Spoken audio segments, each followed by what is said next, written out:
Hello and welcome to Dr. Fitness USA, the show. Exercise is medicine, strength training is stronger medicine. With your host Batista Gramode and myself, Stephen Hersey, aka Dr. Fitness USA. Everybody, I am Batista. Today we are so excited to have as our guest Lee Hodgins. Lee is an organizational design and business operations expert with over 35 years of experience. He has helped businesses grow to thousands of employees with 6 and 7 figures in revenue and understands the unique challenges of scaling business operations. Lee loves helping business owners move from being a solopreneur to CEO and unlock their personal and business potential while getting into the mindset for growth and achieving breakthroughs that change their business forever. Lee, we're so excited to have you with us today. Welcome. Thank you, Batista. I appreciate that very much. That intrigued me about your story is that you were diagnosed with multiple sclerosis early on in your life. And Yes. So you're a very successful business owner now. So can you tell me a little bit about that journey with multiple sclerosis? Sure, yeah. So I was 24, 23 years old, somewhere around there. And I was in the middle of doing my first business startup, actually, at that point. And it was a pretty stressful time, and there was a lot going on in my life. And for some reason, the MS condition kind of hit me at that point. So I was struck down, you could say, for a period of time. I lost all the feeling on the right side of my body, and basically lost the use of my right arm for a period of time. And so the doctors really didn't have a lot of solutions for MS at that point. Science hadn't really done anything to sort of, there was no cure, let's put it that way. So I was told that, there might be a chance that I would end up in a wheelchair, and or worse, I could die from it. And many people have. And so I was really struck by that, as anyone would be. And so I began a process of saying to myself, first of all, that I didn't want to be that way. And I know everybody would say that usually if they were told that, but I really believed it. I believed that, there must be a way that I can either beat or learn to, control or somehow manage this condition. So I started on a lifestyle process that included what's commonly called a paleo diet these days, I think. Back then, we called it a caveman diet. And all that meant was I cut out all the processed food and all the sugar out of my diet, including fruit sugar. So that included juice or any kind of fruit at that point. And certainly I'm not trying to prescribe that this should work for you, but this is what I did. And this is what, led me on, or started me on a journey toward health and fitness. So I started with diet, and then I began to actually, so for me, I was lucky because the initial attack of MS kind of faded off after a while, and I regained the use of my arm, and I started to be able to feel things again on the right side of my body. So I decided at that point that I was going to go back to the gym. I'd been doing fitness exercise, and I was involved in athletics when I was young, but I'd really fallen off that bandwagon as a young man. And so I rededicated myself to a fitness regime. And that really involved going back to the gym. And I started lifting weights. I started doing resistance training as a way of just, if not physically combating the condition, at least mentally being able to say, hey, I can still do this. So that led to what I call, a real lifestyle change for me. And I can honestly say that I never looked back after that. I became a fitness trainer, a certified fitness trainer and coach later on in life.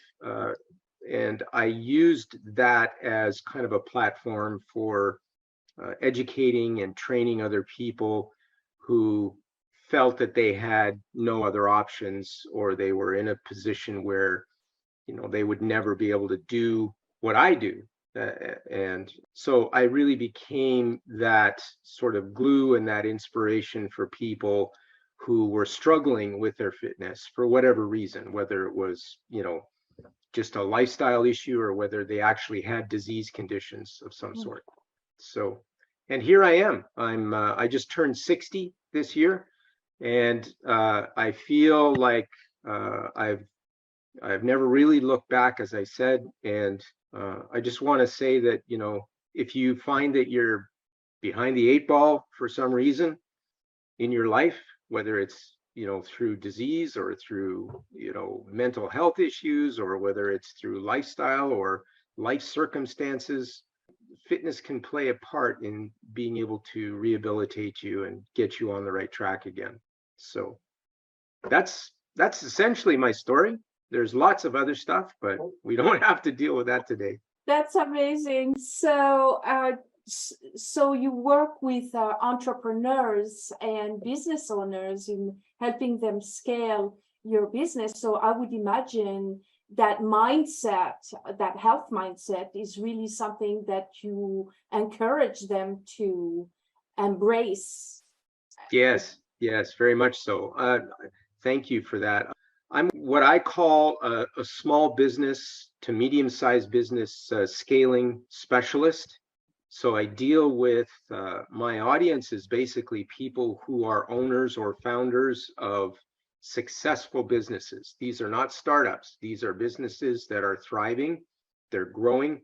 And my mission is to help the entrepreneurs who started those businesses become even more successful CEOs as they navigate the management and operational behaviors that they need to take on as their businesses grow. There's a really tricky period of time in the life cycle of a business and of an entrepreneur who owns that business, where their business is growing and the entrepreneur finds that they don't necessarily have the skills that it takes to continue to grow with that business. So I work with and I coach entrepreneurs to basically develop that skill set that they need in order to actually help their business continue to grow. You were diagnosed very young. Yes. And you made a decision, you changed your mindset, and you said, yes. I'm not going to let that stop me. The diseases of aging start when you are in your 20s and 30s.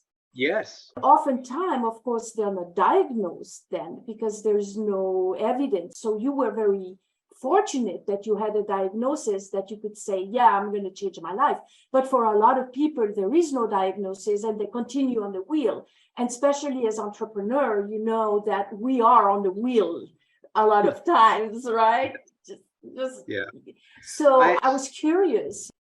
There's a definite message in your field to the decisions that you made early on. Here's the thing.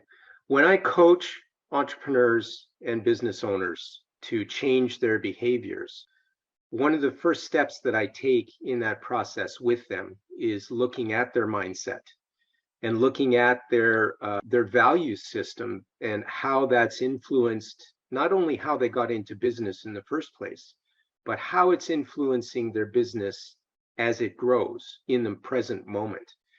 And what I find is a lot of entrepreneurs, and you and I were talking about this earlier when we were first thinking about this episode, the entrepreneurs that I deal with have often neglected their own personal well-being, not only mentally, but physically.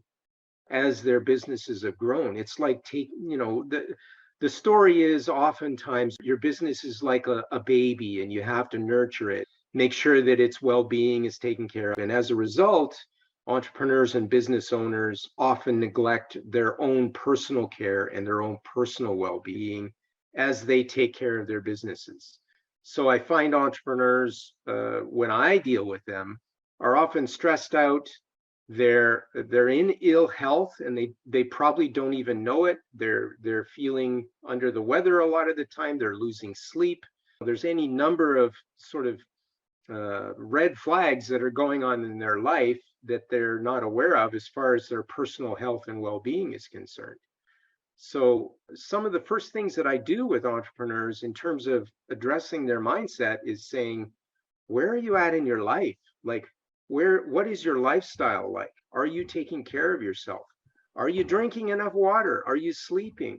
Do you have other stress factors going on in your life other than your business? Because sometimes there's family issues, sometimes there's any number of things that are going on in their life that are also contributing to that stress factor.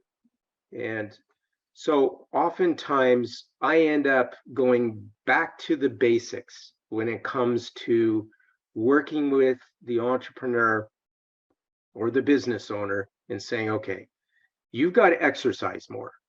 You've got to drink more water. You've got to get more sleep.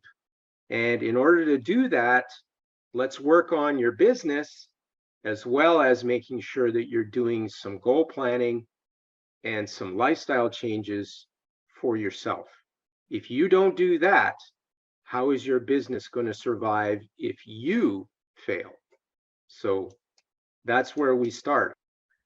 You teach men or women to have a CEO mindset. Yes, so very much so. When you first meet a client, most of the time they show up as a rusty old relic type of automobile. Okay. And so in your conversation, you alert them that exercise is really important. Yep. But how do you hone in on what type of exercise? Their idea of exercise is running out with a pair of shorts and running shoes and doing a 10-minute quick run. They're actually adding to their stress level because they're on a time clock. Yep. Is there a way that you outline what type of exercise are you doing and what would you think would be the result? Because you, as a personal coach on a super high level, actually take the time out from your business and go to a real gym. Yeah, it's true. So the question always is, how do you get them to change their mindset? Because for men, we have a feminine side. So any type of change is very scary. That means when they look at the blackboard and the blackboard is empty, unlike women, they're afraid to take a risk. So they're a creature of habit. So in your conversations with them, do you create a game plan of what type of exercise that would be at most beneficial so that they can be stronger, healthier, and more patient with people in their life coming from a loving place? Yeah, absolutely. Good point. Yeah. So to your point, everyone is different. First of all, let's be clear. Some people, when they, as you said, some people, when they think of exercise, they think of certain kinds of exercise, whether it's running or playing a team sport of some sort, or going to the gym or whatever. I'm not necessarily there to be prescriptive to them about the type of exercise that they do. What I try to do is inspire them to get active. First of all, that's the key thing. Because as you said, some people, including men and women, they're starting from scratch in a lot of cases. They may have never exercised before, or they may have exercised and only done one kind. And it may not be resistance training or strength training. What I do is I try to inspire through my own example, through my own experience. So I use strength training as the starting point for that. And I tell them, look, this is my story. And I tell them my story. I'm not afraid to say that I have a disease condition because it's still there. It hasn't gone away per se, but I've learned to be able to adapt to it.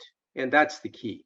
So, and the way that, my story goes is my adaptation came through strength and resistance training specifically. That's where my story is. So I try to inspire my clients by telling them my story. Now, some of them are inspired to do something similar, to do strength training. And that's what I feel passionate about strength training. So that really excites me when they do that. Now, is strength training for everyone? No, but it's for the people who decide that it is, for sure. So that's where I really try to gain the self-confidence of my clients, is really just showing them that there is a way, and that my suggested way is doing strength training. And you can start small. You don't have to go to a gym. A lot of people are intimidated by gyms. So you can start at home with a set of dumbbells or doing some body weight training. So oftentimes I will the trainer comes out in me still, even though I don't do personal training anymore. The trainer still is in there. And so I will actually sometimes prescribe certain types of exercises at home that they can do that involve strength training. That's usually where I start. To what you're saying about strength training is not for everybody. So that's actually the purpose of our show, right? Because for us, and with all the evidence that strength training is the number one sport to rebuild muscle mass, which we need as we grow older, then in our perspective, strength training, everybody should do it. And fair enough. When I said it's not for everybody, some people just don't want to do it. Right? It's sort of a sales game where you're trying to convince somebody that, or influence somebody that something is good for them, even though they may not think it is. Yeah, that's why we're here. Yeah, precisely. By all means, I'm with you on that. I'm not, I'm part of the converted masses. Yeah, that's right. Because there's so many misconceptions on strength training. Agreed. Yes. I don't know how many women I've trained as a trainer who have said, I don't want to do too much heavy lifting because I'll get all bulky. And we know as trainers that that's a misconception, that is just a myth. It's not true. Yeah. So working with those misconceptions about strength training is really important, especially if I'm prescribing it or if I'm suggesting it to my clients, which I always do.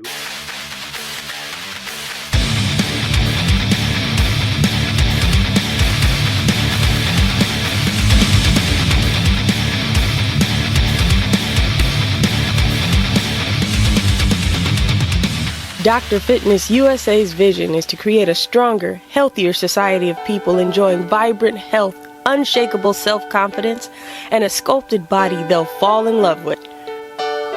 Our custom-tailored formulas act as the GPS to your ultimate transformation so you can reach your destination faster and safer without injury.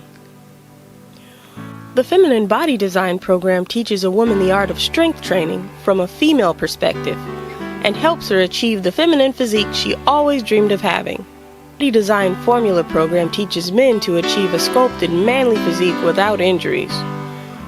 Seniors can tap into the fountain of youth, get a new lease on life, rebuild their strength, and eliminate aches and pains.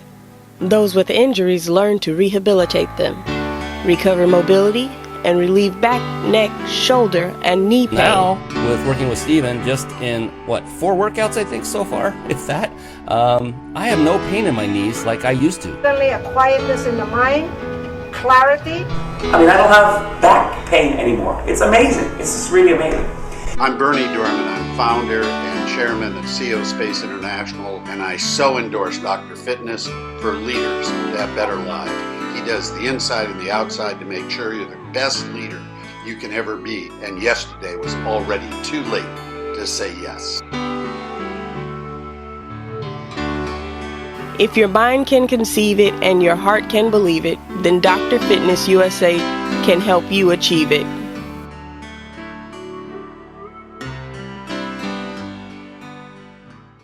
You even said yourself that when you started, you geared towards strength training and not bodybuilding. And I made that distinction Yes. that there's two different worlds. The world of bodybuilding, which is competition and steroids and all this, which is not necessarily healthy, but strength training in itself is really a healthy sport.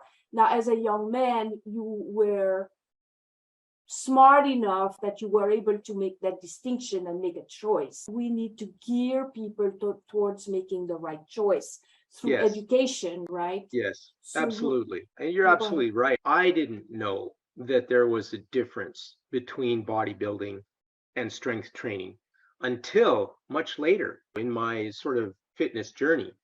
And then I realized after a while that because I was inspired by the Arnold Schwarzeneggers of the world, I can grow big muscles. But I discovered later on that that was a different world than the actual world of being able to lift heavy things. Because that's really what it's about. It's about lifting heavy things and being able to do it in a functional way that, you know, promotes health and vitality in your body.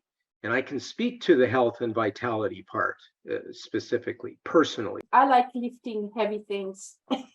Yeah. I leg press 650 pounds. Did I tell you that? No, that's awesome. Smiling. I make the boys cry in the gym. Yes. You'll have all those big guys dropping their jaws Yes. at that rate. Yeah. Absolutely. What would you say to a business leader? This happened to me, and that's why I'm asking. 2 times it happened that they were looking for speakers to talk to their crowd on a summit. And when I presented my pitch about the health of entrepreneurs, in 2 occasions, they said, well, my audience are wanting to hear business tools. This is not a health platform, so I don't think you're a good fit for our audience. Twice. How do you rebuttal that? I think there's just one phrase that I would use, and that is your health is business. Your health is your business. If you don't have your health, you have no business. And honestly, I don't want to get judgy here, but if you don't have your health, then you have no business being in business. But it's pretty simple, really. And I think the narrative is starting to become more common out there now that you need your health in order to live your life as wonderfully and as joyfully as you possibly can. If you don't have your health, then you don't have a life, really. You may not be dead, but the quality of your life diminishes in tandem with the diminishing of your health. I've worked with CEOs of large and mid-sized businesses where there's thousands of employees. And I have seen the mindset of CEOs that have drank the juice of everything is business, life is business, you know. Yeah, fine, right? But that to me is rampant capitalism that is out of control, and it really doesn't bode well for the health of the people involved in those businesses, including the owners and the founders. And they should be concerned about that, because what they find is they wake up one morning with an aneurysm or a heart attack or diabetes or some other chronic condition that's could be life-threatening. And it's totally preventable. It's totally preventable. So yeah, I mean, I've been down that path, right? For the last 30, 40 years, I have gone through cycles where I've neglected and then reaffirmed my health journey. And the times when I've neglected it are the times when I've been the least productive and the least successful in my life. So would you say that your health practice really improves clarity, focus, productivity, everything. I mean, the research is out there, right? To your earlier point, as you grow older, strength training and being able to lift heavy things is a necessity. I mean, we've evolved from that as primates, as human beings. The fact is that our bodies are made to lift things. And if we don't, the muscles and the coordination, the proprioceptive eye-hand stuff, it all fades. It all disappears. In the pandemic recently, I was shut out of all the gyms and I was left flat-footed because I didn't have a lot of equipment at home. And I found that my proprioceptive abilities and my balance, in other words, my ability to control how my body moves and balances itself, started to fade. It went away in a matter of a few months. And that's because I stopped training. I stopped doing what I needed to do in order to make sure that I stayed on top of my fitness and my health. And that happens to everybody, but it happens to me at a faster rate because of the condition that I have. Yeah. So what, based on that conversation, what you could tell us that would help entrepreneurs advance into a more positive mindset?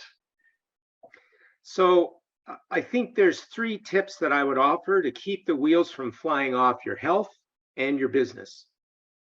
Number 1, you've got to put yourself first.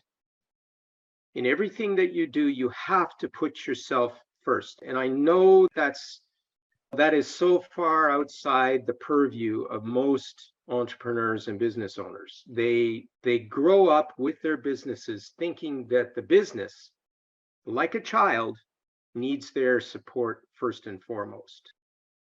But if you've ever been a mother, they'll tell you that if they didn't look after their own health, then the health of their babies would suffer. And I mean, that's just common sense. So that's the number 1 thing. Put yourself, you've got to make that decision. And that's a mindset issue.